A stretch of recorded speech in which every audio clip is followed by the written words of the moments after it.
Hello class, this is Mr. Ryan. I missed you guys so much. I wish we could be together, and I'm praying for you all through this crazy thing. But here's my first session with you for Algebra 2. It's on Introduction to Sequences 12.1. And here we see the definition of a sequence is a function whose domain is the set of positive integers. That means just the numbers are 1, 2, 3, 4, 5, as though they were x values. So for example 1, we can see that a sub n is equal to n squared plus 3n. And then for the a1, the first element, or the first sequence number, I put in place of n 1. So 1 squared plus 3 times 1, just putting in 1 for n is 4. And then the second element, or the second sequence, is 2 squared plus 3 times 2, or 4 plus 6 equals 10.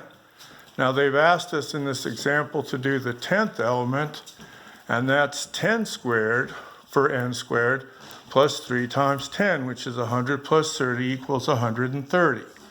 So this is called an explicit sequence because I can plug in my x values for the n and get a number. Okay.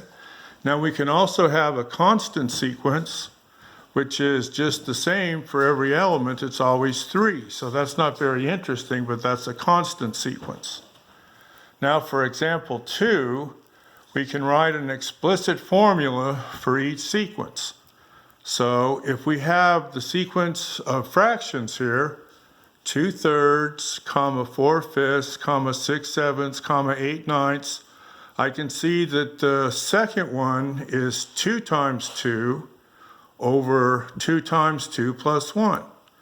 And the third one is 6/7, 2 times 3 over 2 times 3 plus 1. And so the general term I could say would be 2 times n over 2 times n plus 1.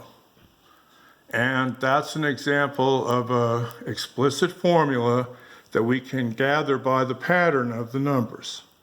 Okay?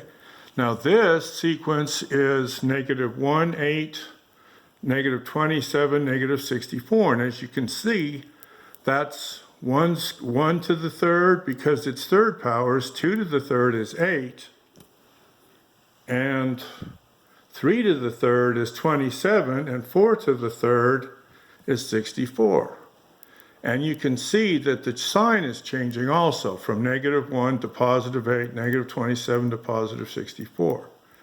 And we can see that that first one, the second one, is -1 squared and times 2 to the third, or +1 times 8.